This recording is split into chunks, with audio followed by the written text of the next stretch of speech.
Va ora in onda il notiziario di Radio Libertà, realizzato in collaborazione con Il Sussidiario.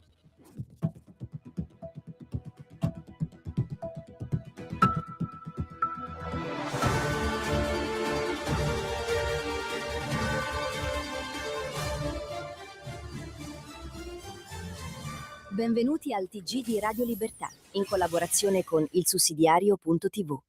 È venerdì 22 maggio 2026. Oggi parliamo di accise e autotrasporto. Salvini al tavolo con i camionisti, poi il Consiglio dei Ministri. L'Europa taglia le stime di crescita e l'Italia resta fanalino di coda.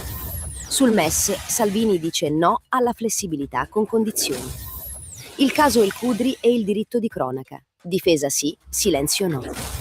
Salvini nei mercati di Reggio Calabria per le amministrative. E sul fronte internazionale, Trump fa deterrenza, Polonia, Cuba e Iran. Restate con noi, il giornale inizia adesso. Accise, Salvini al tavolo. TIR e CDM si decide oggi.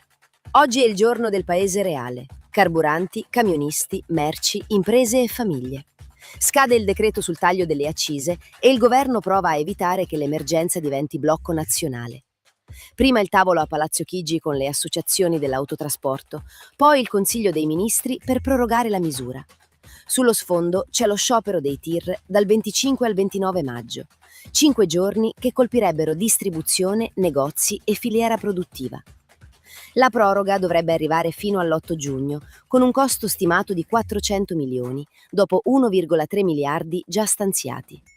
Salvini è chiaro, non un incontro per fare due chiacchiere, per mettere a terra i primi interventi. Roma prova a decidere, Bruxelles, ancora una volta, frena. Europa senza crescita, Italia a fanalino di coda. L'Europa rallenta, l'inflazione torna a mordere e l'Italia resta in fondo alla classifica della crescita. Le previsioni di primavera della Commissione europea tagliano le stime. Area euro allo 0,9% nel 2026 e all'1,2% nel 2027. Per l'Italia il quadro è ancora più pesante.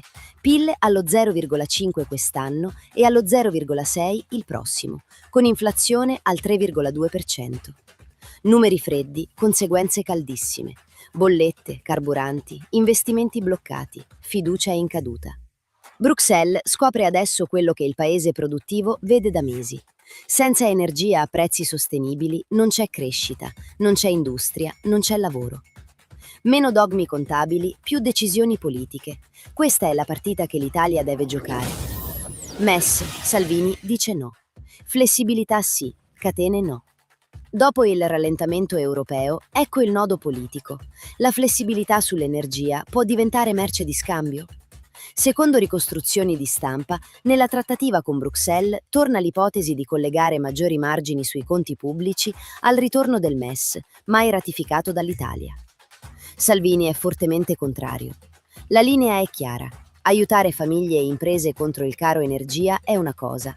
Infilare dalla finestra uno strumento che odora di condizionalità e commissariamento è un'altra. Se Bruxelles vuole riconoscere l'emergenza, lo faccia senza catene. La flessibilità serve per difendere chi lavora e chi paga bollette e carburanti, non per riaprire vecchie gabbie europee. Modena, basta censure. Difesa sì, silenzio no. Sul caso El Khudri servono precisione e coraggio. Precisione perché i fatti giudiziari vanno raccontati per quello che sono. L'arresto, le accuse, le decisioni dei magistrati. Coraggio perché il giornalismo non può fermarsi davanti al politicamente corretto. In Italia esiste il diritto alla difesa, ma esiste anche il diritto di cronaca. Se un episodio richiama modalità già viste nelle città europee colpite dal terrorismo islamista, si deve poterlo dire. Se emergono biografie pubbliche, reti politiche o militanze pro-PAL, si deve poterle raccontare. Non è condanna preventiva, è cronaca. E una democrazia libera non chiede ai giornalisti di abbassare gli occhi. Salvini tra la gente, nei mercati. Amministrative, 750 comuni al voto. Le amministrative entrano nell'ultimo miglio e Salvini sceglie il terreno più naturale per la Lega. Mercati, piazze, contatto diretto con cittadini e lavoratori. A Reggio Calabria chiude la campagna al mercato di Botteghelle, mentre il centrodestra punta a strappare comuni al centrosinistra in una tornata che coinvolge quasi 750 amministrazioni. È il segnale di una destra che vuole stare dove si vive, si lavora, si compra e si vende, non nei salotti dove la politica diventa slogan. Da Reggio a Venezia, il voto comunale è un test sulla forza del centrodestra nei territori.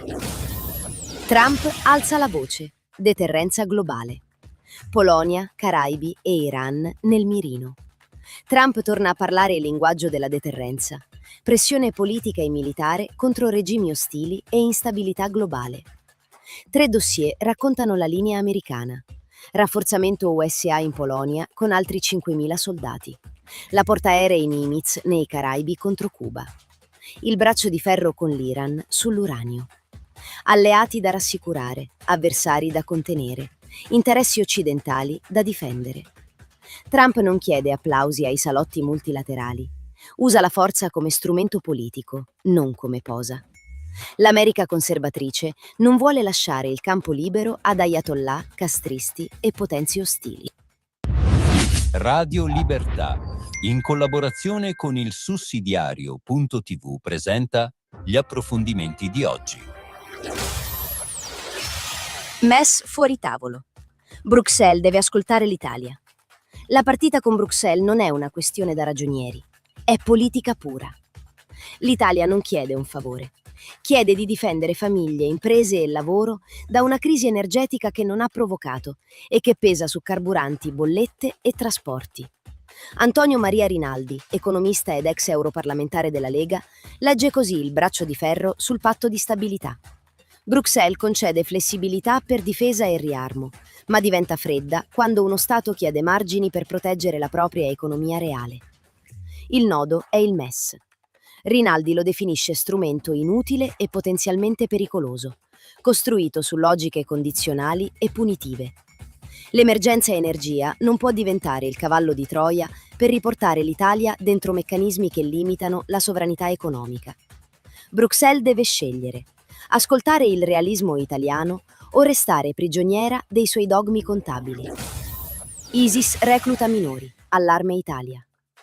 La radicalizzazione che non si vede, dopo Modena, Firenze. C'è chi prova a ridurre tutto a disagio e caso isolato, ma i fatti dicono altro.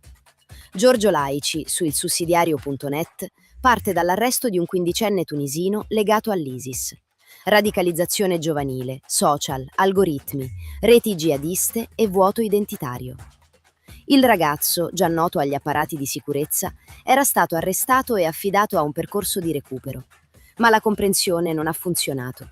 Appena libero, ha ripreso i contatti con ambienti Daesh, cercando armi e indicazioni su dove colpire.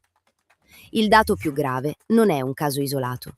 Sono 19 i minorenni detenuti per terrorismo jihadista, 14 dei quali italiani, nati e cresciuti qui. Dal 2023 al 2025 le operazioni su minori radicalizzati sono aumentate del 285%. Lo Stato ha funzionato. Intelligence e forze dell'ordine hanno fatto il loro dovere. Ma non basta reprimere. Serve ricostruire identità e appartenenza, prima che l'algoritmo riempia il vuoto con il fanatismo. E con questa ultima notizia si chiude un'altra settimana in compagnia del TG di Radio Libertà, in collaborazione con il sussidiario.tv. Grazie per l'affetto con cui ci seguite. Buon weekend e appuntamento lunedì prossimo. A presto. Avete ascoltato il notiziario di Radio Libertà.